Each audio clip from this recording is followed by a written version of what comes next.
We're joined by Omar Badr, who is a member of the National Policy Council of the Arab American Institute. How worried should we be about the conditions Israel is creating in terms of press freedoms and the ability to cover this conflict?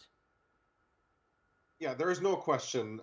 Look, the real horror is the one that is being experienced by the people of Gaza on the ground, and the conditions being created around it are a part of a transparent effort by Israel to hide from the world what actually is unfolding. This is in part due to the fact that Israel is beginning to face some semblance of accountability for the first time with this ICC prosecutor now coming forward, calling for these arrest warrants for Israeli leaders. And I think they're looking for ways to try to essentially cover from the world what Israel's policies have been in Gaza. But it's a little bit too late in that game. I mean, just the extent of what has already been exposed through endless streams of social media, through what some traditional media outlets have been able to actually show the world already. It's kind of a belated effort, which I think is part of the reason why they're backtracking on this.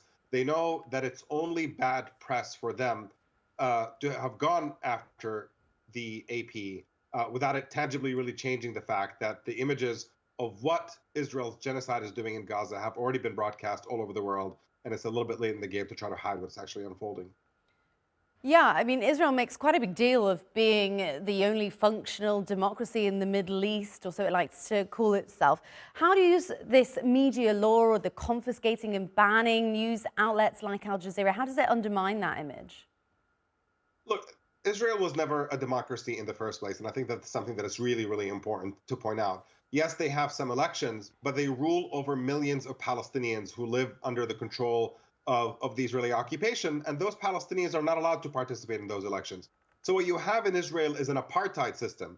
It's a democracy only for Jewish citizens of Israel, but it's an authoritarian military dictatorship for millions of Palestinians under occupation. And we're seeing this slide towards more and more authoritarianism precisely because Israel enjoys a climate of impunity in which they can do whatever they want to Palestinians without facing any consequences. And so every time there's any kind of international attention, be it through media or be it through human rights organizations being critical of Israel, we see Israel sliding into a more and more authoritarian direction where they are trying to basically suppress those civil society efforts and media efforts to show some level of transparency into what Israel's behavior actually is.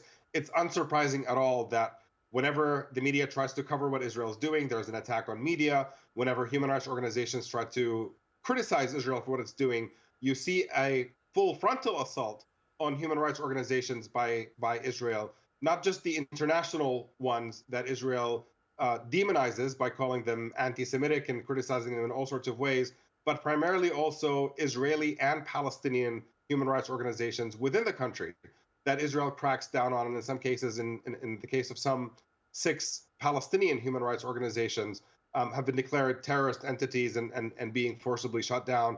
This is a slide towards authoritarianism by one of the most brutal regimes in the region, and this disconnect between what Israel actually is and between all this lofty rhetoric about Israel being the only democracy in the region, that is becoming more and more difficult to defend. And I think that that contrast is becoming obvious to anybody who cares to look at what the actual situation is.